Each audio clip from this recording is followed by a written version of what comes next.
Sunday Night Production. La Vuelta a España, dernier grand tour de la saison, s'était lancé de Barcelone ce samedi et avec LTDG on est rentré spécialement en vacances pour vous parler de tout ça. Allez, c'est parti pour l'actu full gas pour ne rien rater ce qui se passe dans le monde du vélo. L'actu full gaz, retrouvez toute l'actualité du cyclisme avec la tête dans le guidon. Salut les amis, resserrez vos chaussures, rentrez les épaules et gardez la tête dans le guidon. Bienvenue dans le podcast L'actu full gaz présenté par LTDG. Allez Stroligno, j'espère que tu t'es bien reposé en août parce que là le dernier grand tour de la saison il s'est lancé de Barcelone ce samedi et du coup on va partir pour 3 semaines de grand tour et on va en parler toutes les semaines avec vous. Allez, mais ça on en parlera dans le focus, là on va d'abord lancer les résultats en 2 speed parce qu'en août il y a eu beaucoup de choses qui sont passées. Ouais, c'est le moment de se remettre à la page. Allez, rapidement pour ceux qui n'avaient pas tout suivi, on a 2 nouveaux champions du monde sur route, Mathieu Van Der Poel chez les hommes et Lotte Kopecky chez les femmes. Et aussi on a des nouveaux champions du monde du contre-la-montre. Remco Evenepoel il a troqué son maillot sur la route pour le contre-la-montre, il a été champion du monde. Et Chloé Dygert qui est championne du monde après sa blessure qu'elle avait eue il y a quelques années, elle revient à son top niveau, ça fait plaisir. Il y avait pas mal d'autres courses par étapes aussi sur ce mois d'août. Ouais, Grégorito avec notamment le Tour de Pologne qui a été remporté il me semble par Matej Moric. Ouais, il a surfé sur sa bonne forme du Tour de France, il avait gagné une étape dans les derniers jours et puis il allait s'imposer en Pologne. Mais il y avait aussi la Vuelta à Burgos qui est souvent la bonne course de préparation pour la Vuelta. Et devine qui a gagné, Primoz Roglic. Primoz Roglic qui comme d'habitude quand il prépare un objectif, il arrive à 100%. On a vu sur le Giro, il était venu préparer, il l'a gagné.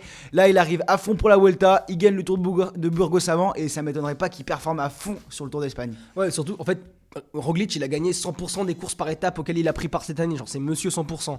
Il y avait aussi le Tour du Danemark, alors là c'était une course qui était dominée par les Danois, c'est un podium 100% danois, donc c'est Pedersen qui s'est imposé devant son coéquipier Skelmose et devant Magnus Cort Nielsen. Il y a eu notamment une super étape où ils ont fait un petit doublé où Pedersen a laissé la victoire à Skelmose et le lendemain sur le chrono final, Pedersen il bat Skelmose et du coup il prend le maillot de leader, c'était une super belle course. Ouais, c'était une course où on s'est régalé à noter la grosse prestation de Mats Pedersen qui vient remporter une course à étape, lui qui est plutôt puncher sprinter. Félicitations à toi et surtout qui va remporter le lendemain de sa victoire. Donc le samedi il gagne le chrono final et à la fois le général et le lendemain il va gagner la Bremer Classic. Ouais, il a Bremer Classic, il a pris l'avion, il allait faire une autre course et surtout, je sais, t'as vu cette course, le final, genre il lance un sprint de genre 600 mètres parce qu'il y a des échappées devant et il veut les rattraper et je sais pas, il lance le sprint pour tout le monde mais personne n'est assez fort pour le déplacer. Quelle puissance il avait ce jour-là. Il fait un sacré été Pedersen parce que lui aussi il avait gagné sur le Tour de France. Ouais, il me fait rêver. De toute façon il a un peu une réputation de zinzin, il calcule pas trop et c'est ça qu'on aime et en plus il marche donc tant mieux pour lui. Ouais, rappelle-toi sur le Tour de France on avait rencontré un gars qui travaillait avec eux et qui me disait Pedersen c'était le bon vivant, genre qui allait prendre le klaxon, genre qui arrivait avant dans le car, qui appuyait sur le klaxon pour appeler ses collègues. Oh, à mon avis c'est un bon gars, t'as vraiment envie d'être pote avec lui. Et d'ailleurs on était au Danemark mais pas très loin, il y avait l'Arctic Race of Norway qui se passait à peu près au même moment. C'est ça, ouais, une course ASO encore, donc le même organisateur que le Tour de France. Et une course où il y avait pas mal de Français, notamment Clément Champoussin qui termine, qui fait une victoire d'étape et qui termine avec le maillot vert. Mais la victoire du classement général à la fin, c'est Stephen Williams qui l'emporte. Ouais, Champoussin il a eu chaud parce qu'il avait fait pas mal de fois deuxième, c'était la semaine dernière. Et en fait, au final, il arrivait pas encore à gagner et il a gagné le dernier jour, donc c'était un peu la libération pour lui. Et au même moment, encore une fois, on avait un autre Français qui a brillé et un Français qui est présent sur la Vuelta, donc ça va faire une bonne transition. Un petit jeune très punchy qui a fait 7ème hier sur l'étape de la Vuelta, c'est bien sûr Romain Grégoire qui s'est imposé sur le Tour du Limousin. Quelle prestation des petits jeunes de la groupe FDJ, je les mets tous, mais là Romain Grégoire en particulier qui va remporter sa première course à étape en France. Non, sa deuxième. C'est la deuxième déjà, désolé, ouais. Ouais, je crois qu'il est déjà, c'est le plus marche, gros contingent de victoires au sein de la groupe FDJ cette année. Et ouais, non, il marche fort. Il avait déjà remporté, c'était une course dans le Nord, c'était le 4 jours de Dunkerque qu'il avait remporté. Là, il regagne une course à étapes en 4 jours. Du coup, le Tour du Limousin, bon, il y avait 4 étapes, il en a gagné 2. Bon, allez, maintenant, Romain Grégoire, tu nous claques une victoire sur la Volta et bonne première saison chez les pros. Je pense que t'auras tout réussi, hein. Ouais, et attends, en même temps, il y avait aussi le Tour de l'avenir. Donc là, pour voir tous nos petits cracks. Laisse-moi dire le nom du gagnant. C'est Isaac Del Toro. Isaac Del Toro. Isaac Del Toro, il a enfoncé les portes, il a fait de la corrida avec tout le monde et il vient s'imposer. Il gagne notamment l'étape reine en haut du col de la Lose. Et quelle prestation de Isaac Del Toro que je vais pas vous mentir, je ne connaissais pas. Et ça fait plaisir de voir des nouvelles nations émerger, notamment d'Amérique latine, c'est un continent qui est piqué de vélo. Et de voir des mecs comme Isaac gagner le Tour de l'avenir, qui est en fait le Tour de France des jeunes, c'est exceptionnel. Ouais, mais surtout qu'il a que 19 ans, le Mexicain. Il est venu avec une équipe du Mexique. Bah, c'est clairement pas son équipe qui l'a aidé à gagner. Il a fait tout ça tout seul. Costaud. Hâte de voir ce qu'il va faire dans les années à venir. Hâte de voir où il va signer. Parce que généralement, quand tu gagnes le Tour de l'avenir, Les années d'après, tu signes. Là, je crois qu'il est encore dans un club au Mexique. Ça m'étonnerait qu'il court encore au Mexique l'année prochaine. À noter la bonne 6ème place de notre petit Frenchie, Mathis Rondel, donc le premier français qui a fait 6ème du classement général. C'est top. En vrai, Félicitations à toi Mathis, continue comme ça. Et je pense que c'est cool, ça se renouvelle bien chez les Français, excusez-moi, donc c'est une bonne nouvelle.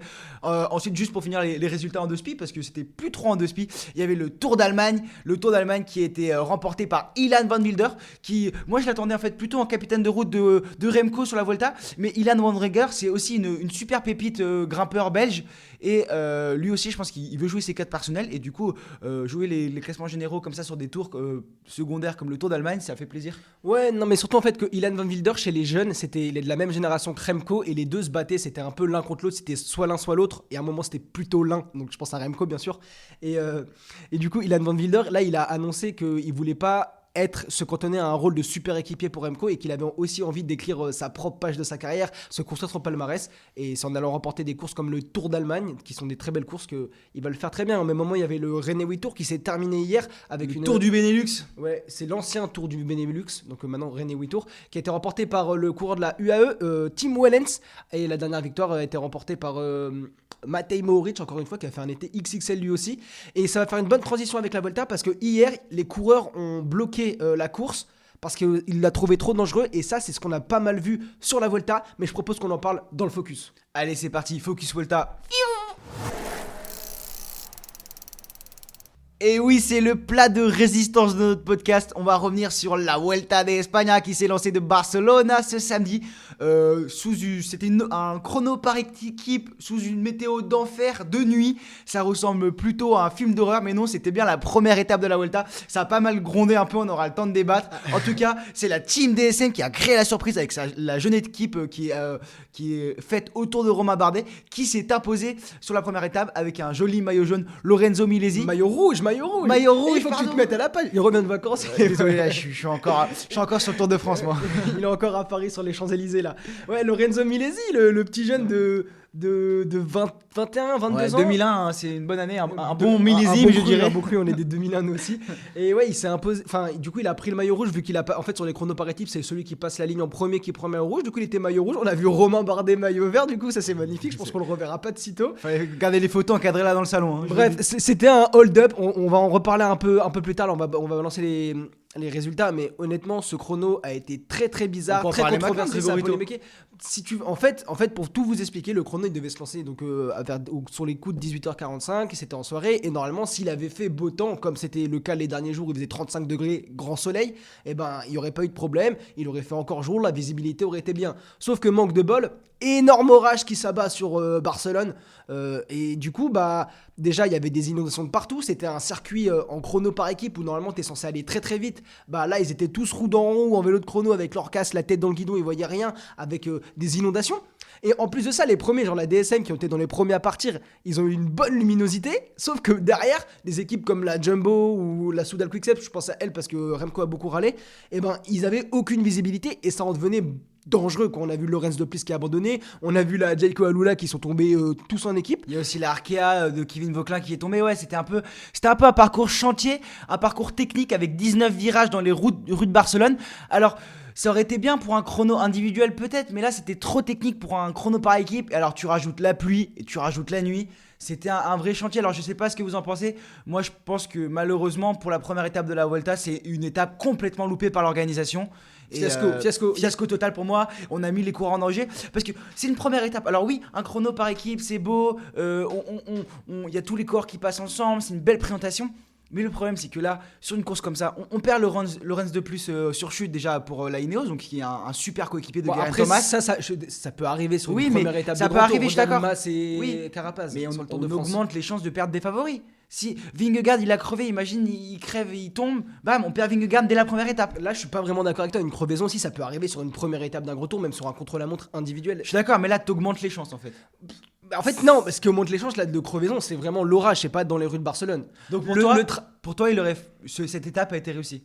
Non, ça n'a pas été réussi, mais je pense pas qu'on peut appuyer le fiasco de cette étape. On peut pas appuyer le fait qu'il y ait eu une crevaison ou des chutes. Ok, il y a eu des chutes parce qu'il a plu en vrai. Ok, le parcours était tracé bizarre. Moi, c'est plus le fiasco. Pour moi, c'est vraiment genre qu'on voyait plus rien. À la télé, on voyait que dalle. Il y a cette scène qui est complètement lunaire à chaque fois qu'il partait là sur la rampe de lancement qui était ultra glissante, il y avait des gens qui passaient le balai, quoi, qui passaient la serpillière pour essuyer l'eau pour pas que les coureurs tombent.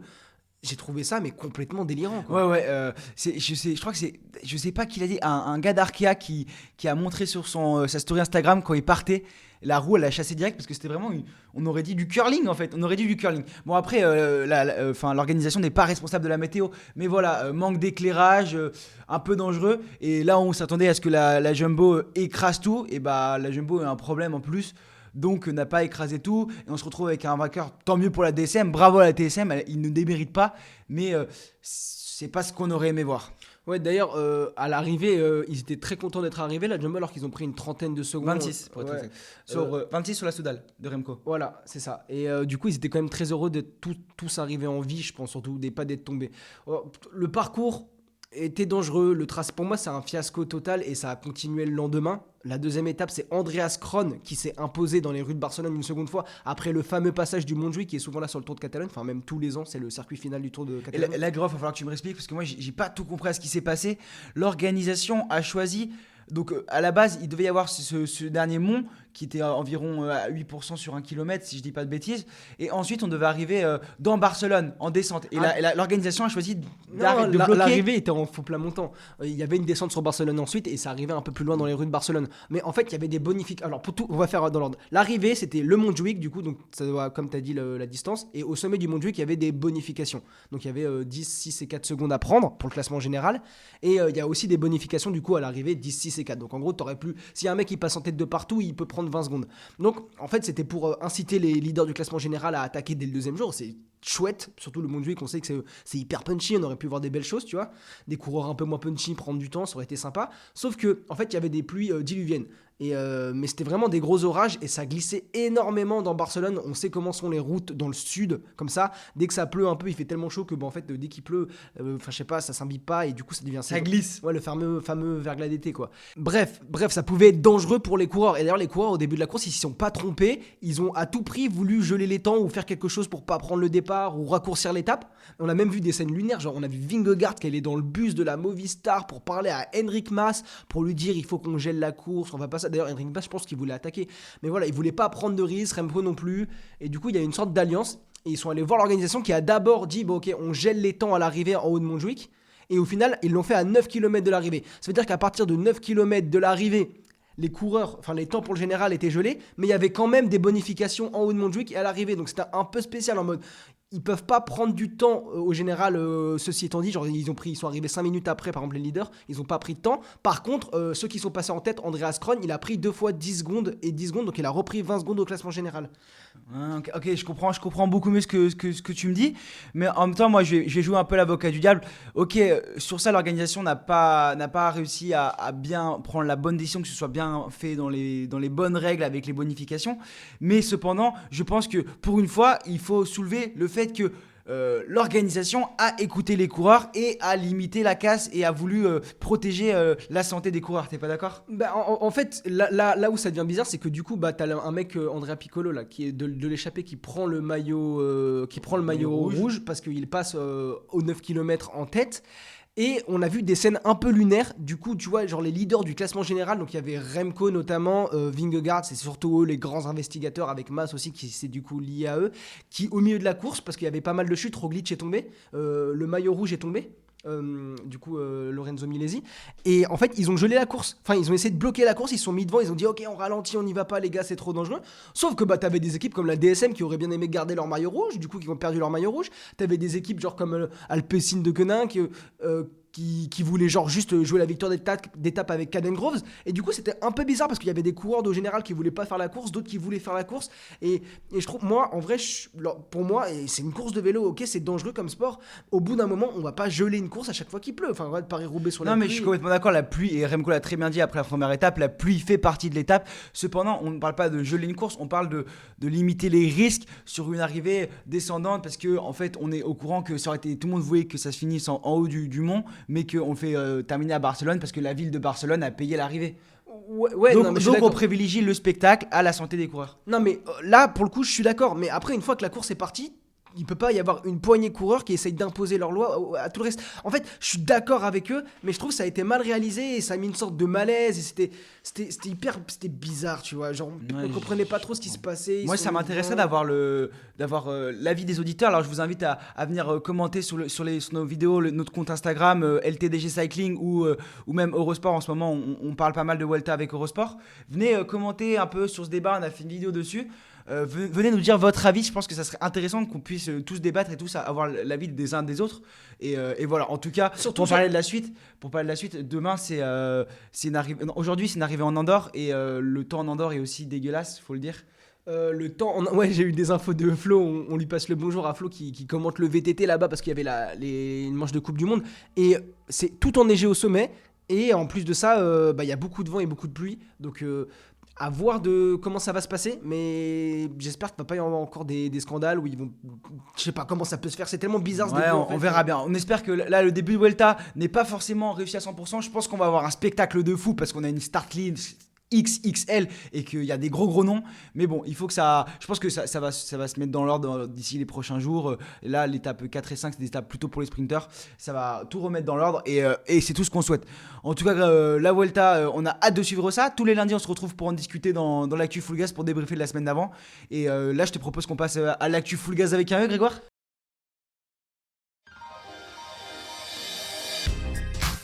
Ouais, carrément, et surtout que la semaine dernière, il y avait le Tour de Scandinavie et il y a une équipe française qui a brillé via une coureuse danoise, mais Cecilie Uttrup Ludwig a remporté 2 étapes et fait 2ème du classement général, mais pour 2 petites secondes. Elle a failli récupérer ce maillot jaune. Elle perd derrière Annemiek van Vleuten qui n'est pas si morte que ça. On pensait qu'elle était sur la décadence, elle prendra sa retraite à la fin de la saison, mais non, elle gagne encore et bravo à toi Annemiek et bravo pour la longévité, quoi. Ouais, elle gagne grâce au contre-la-montre, c'est là qu'elle a récupéré du temps. Sinon, à la pédale, Cecilie Uttrup Ludwig était vraiment plus forte pour moi sur ce Tour Scandinavie. Undercrack vient compléter le podium grâce à son superbe contre-la-montre qui a été d'ailleurs remporté par Grace Brown. Autre fille qui a brillé sur cette course, c'est qui ? C'est Lorena Wiebes qui, bien sûr, comme d'habitude, a tout écrasé au sprint. Lorena Wiebes qui se montre encore une fois qu'elle est la meilleure sprinteuse au monde. Je pense qu'il n'y a pas photo. Et on va terminer avec une bonne nouvelle, les amis. Une bonne nouvelle. Est-ce que tu peux me dire ce que c'est la bonne nouvelle et moi je t'en parle après? Ouais, je suis content de l'annoncer. Ça fait longtemps que ça existe chez les hommes. Le Tour de l'avenir. Donc le Tour de l'avenir, c'est un peu le Tour de France pour les jeunes, pour les moins de 23 ans.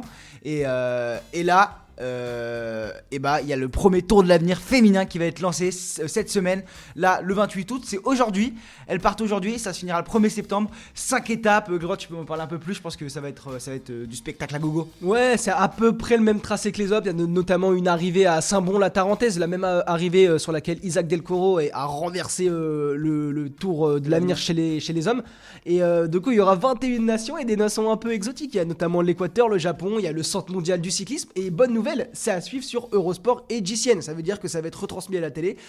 C'est une première belle étape pour avoir un niveau qui va un peu s'homogénéiser chez les filles, parce que forcément il y aura plus de jeunes coureuses qui vont être formées. Enfin, je suis trop content. En vrai, c'est encore un beau pas pour le cyclisme féminin. Ouais. Sur ce, nous on va suivre ça avant la rentrée, parce que oui, c'est bientôt la rentrée, donc je pense qu'on a des auditeurs assez jeunes, donc on va souhaiter une bonne reprise à ceux qui reprennent le boulot et une bonne rentrée à tout le monde, et on se dit à lundi prochain pour débriefer de la première semaine de la Vuelta. Je pense qu'il va se passer des choses assez incroyables. T'en penses quoi, Grégoire? Ouais, je pense qu'on aura pas mal de choses à dire. Allez, ciao les gâtés.